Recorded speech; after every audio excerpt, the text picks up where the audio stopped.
नमस्कार बच्चों, एक बार मैं फिर आपके सामने उपस्थित हूँ।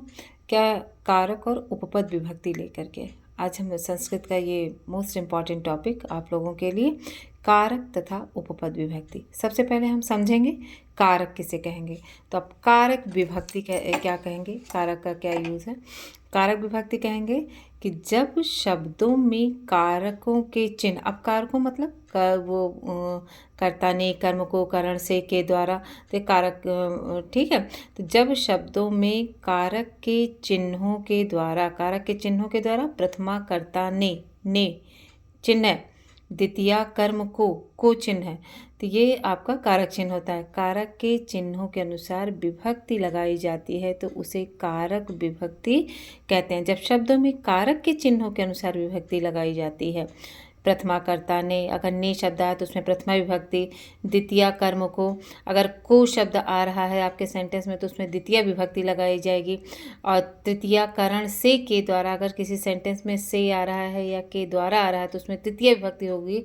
तब इसका मतलब ये कारक विभक्ति है। जब शब्दों में कारक के चिन्हों के अनुसार विभक्ति लगाई जाती है तब उसे कारक विभक्ति कहते हैं।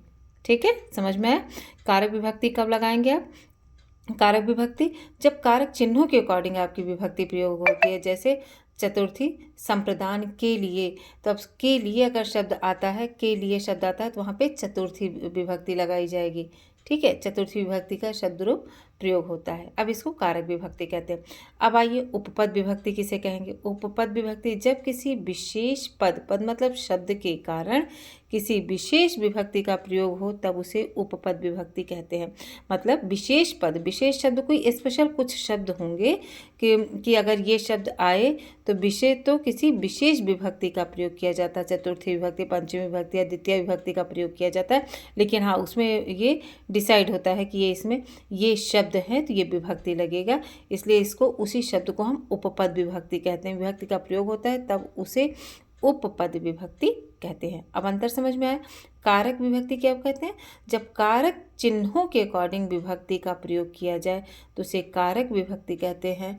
और जब किसी विशेष शब्द के कारण, पद के कारण, जब किसी विशेष पद के कारण किसी विशेष विभक्ति का प्रयोग किया जाए तो उसे उपपद विभक्ति कहते हैं। अब जैसे उदाहरण देके हम लोग देखते हैं कि नीचे कुछ विशेष पद या शब्द दिए गए हैं या पद दिए गए हैं जिसके साथ किसी विशेष विभक्ति का प्रयोग होता है।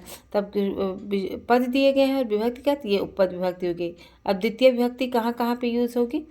अब इसमें कारक चिन्हों के अकॉर्डिंग नहीं, अब ये पद देखे जाएंगे। सेवा करना, रक्षा करना, रूह, उपसर्ग से आरूह, स्तुति, गम मतलब जाना, तैरना, आगम आना धातुओं के साथ।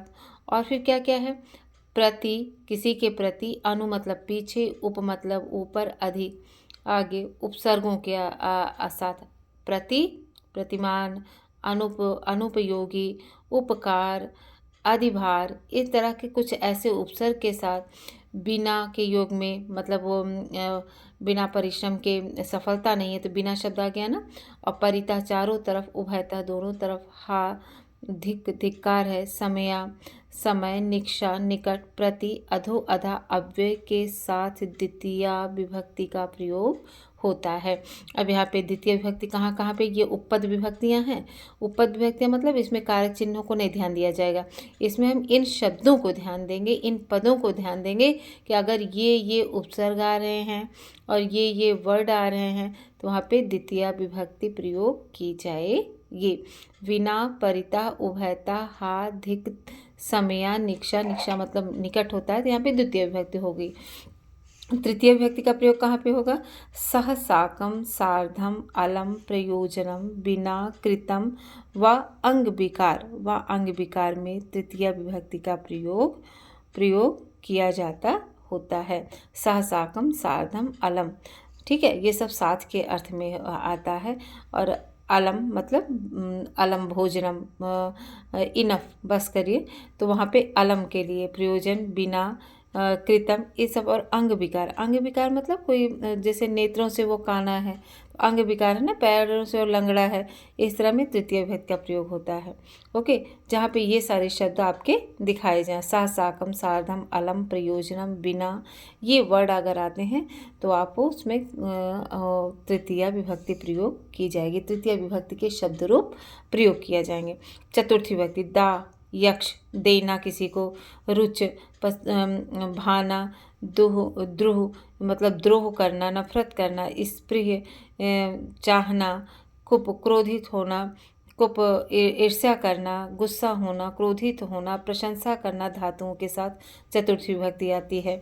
नमः के योग में स्वाहा, जब आप स्वाहा बोलते हो, स्वधा, स्वस्ति, कल्याण के योग में, ये सब अव्यय के योग में चतुर्थी विभक्ति का प्रयोग होता है। समझ में आई? इसमें चतुर्थी विभक्ति होगी। अगर ये सारे पद हैं तो वहाँ पे चतुर्थी विभक्ति प्रयोग की जाए, चतुर्थी विभक्ति का शब्द रूप प्रयोग किया जाएगा। अब आइए पंचमी विभक्ति, भय। अगर भय है, वो चोर से डर रहा है, तो डरना भय हो गया ना, तो किससे डर रहा है? चोर से डर रहा है, तो वहाँ पे पंचमी विभक्ति होगी।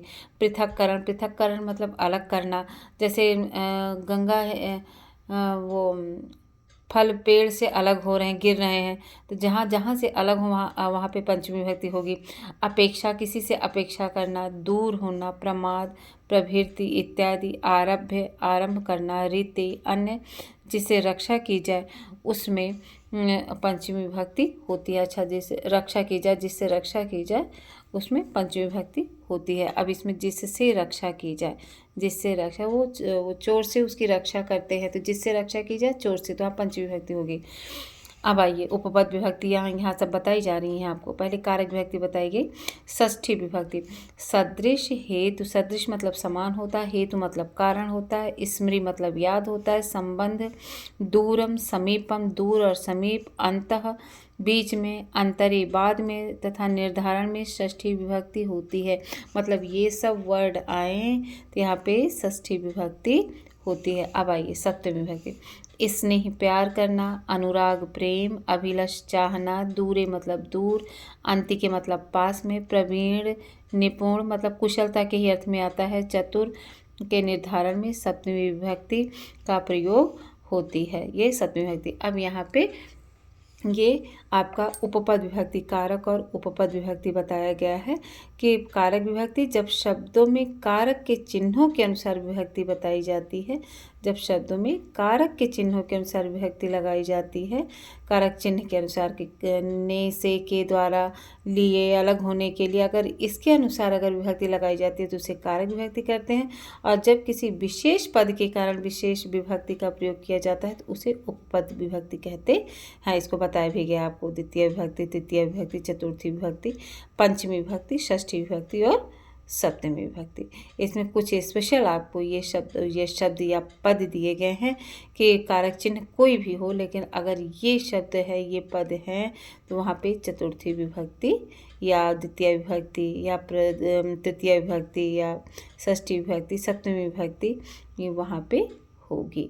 अब ये आज आपका ये कारक तथा उपपद विभक्ति का पे जानकारी थी। धन्यवाद।